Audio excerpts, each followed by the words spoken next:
Hello YouTube, it's Erin, and this is a bit of a different video vlog for me. I guess I don't need to call it a video vlog, seeing as vlog is a video blog. Anyway, I always start off with something really random or weird.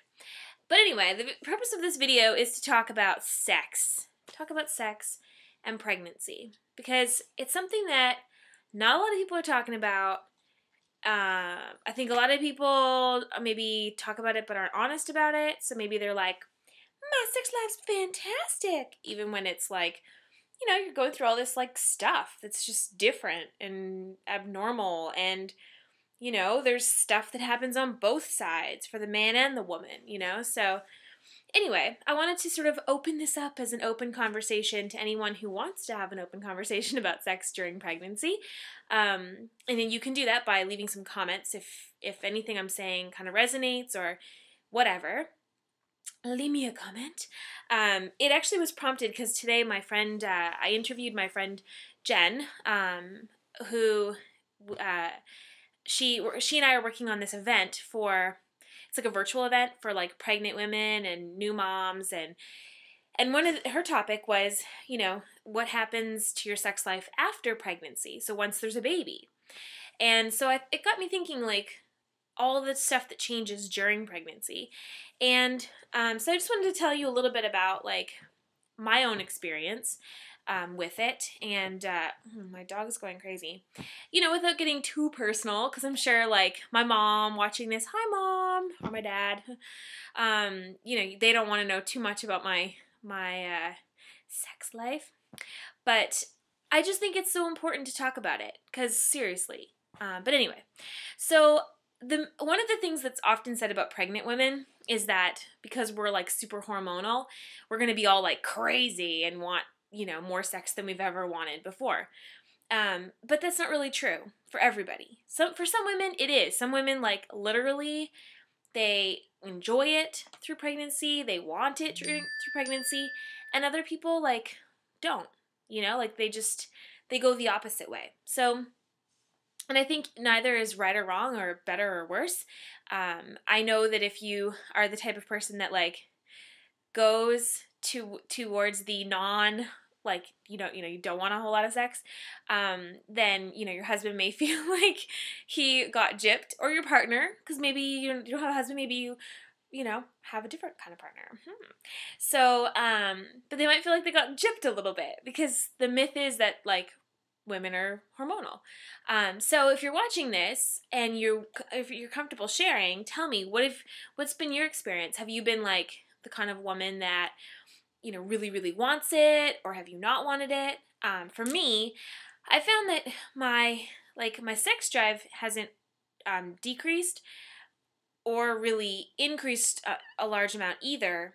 But that being said, I find a lot of things about the whole act a little bit, not so comfy. So, like, one of the biggest things for me is, like, in the beginning, sorry, my dog is, like, lying across my lap right now. Yeah, I'll just show you real quick. See? There she is. Yeah. So in the beginning, like, it was totally fine. Things were normal. I had read somewhere that if you've had miscarriages before, and they recommend you not have, like, an orgasm within the first 3 months, because an orgasm contracts your uterus, and like if you've had a miscarriage, I just read that somewhere a long time ago. I have no facts to back that up, so if it's not true, I'm not saying it's true. I'm just saying I read it. But when I read that, it like really scared me, because I had a miscarriage before. So even though my miscarriage was really, really early and I didn't have any like labor, I was still nervous. So for me, in the first like 3 months, I didn't want to do anything. Like, I had urges, but I didn't want to do anything because I was like too nervous. And then after that, it was pretty much normal, I would say, like, the normal kind of way it all feels, etc. And although I did find that like everything was intensified, everything was just crazier. So I noticed that. So that was a little bit weird. But then as my pregnancy progressed even more, I just found myself not really like enjoying it or being able to like focus on it because I got something moving inside of me now. And I'm sorry, but I don't care who you are. There's very few ways to block the feeling of movement in your belly out of your mind while you try to enjoy anything else other than movement in your belly. So I'm struggling with that. Like, I'm struggling with the fact that, like, anytime, you know, there's like an intimate moment, she starts rocking the Casbah and I can't rock the Casbah because I'm just like, yeah, that's happening. I'm not happening down there or anywhere else. So tell me, do you guys feel the same? Like, I kind of feel like I read about these other women who have like this, you know, these amazing sex lives during pregnancy, and I'm just like, where is that? Because everything down there is compressed and compacted, and it's like more painful than it ever was.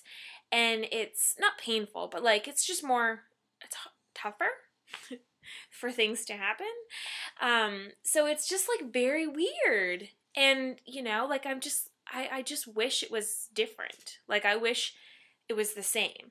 But all that being said, you know, I think it's really important that as a wife and you know, a woman, that we still keep in mind, because this is my friend Jen that said this, not me. So let me clarify, because I don't want to steal her great philosophies. So Jen had said that the one thing we have to remember is that even though we're pregnant and we've gone through all this hormonal change, like these changes and all this stuff, that our partners haven't, right? They're the same people. They don't have a human in them. They still have the same sex drive, etc. They might have like different concerns, like, will I squish the baby, or will this hurt, or it's just too weird putting my thing that close to the baby's head. So there might be some stuff that comes up, but at the same time, you know, they still haven't changed much. So I think it's still important for us to like honor, you know, the relationship and the intimacy, even though like we might not be feeling it as much. At least that's what I've been trying to do, is be intimate without maybe, you know, doing the whole full shebang, so to speak. So there's a lot that goes into this, you know, the whole like sex life during pregnancy thing. Like, it gets uncomfortable, and like when you're, you know, through the first part of your pregnancy, if you're like bloated feeling or gassy, the last thing you want to be doing is like going and having sex, to be quite honest. You know, it's supposed to be something that makes you feel sexy, and when you no longer feel sexy, what do you do?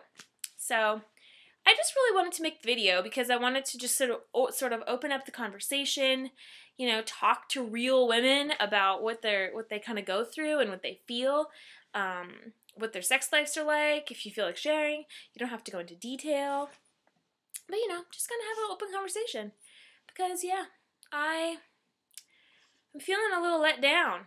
Like, I got the urge, but when I go to get there, there's something that always prevents it. Like, it prevents me from, like, really getting into it and having a good time. Whether it's, like I said, the whole, like, oh my god, human moving, and it's not the good movement kind that's outside of my body. It's, like, in my body. Strange. But, yeah. So, anyway, that's it. Just a little random sex vlog. That's all. And I will tell you, tomorrow morning, I'm going to be at the A channel, which is, like, a morning show here in Ottawa. And they're doing a baby shower show, so I'm so excited about that. But yeah, so anyway, leave a comment if you feel like it. If you have any questions about sex during pregnancy, I'm not an expert, apparently, because I can't do it very well, but I'd love to just know your questions and, you know, whatever. So anyway, hope you're having a good night. Talk to you all soon.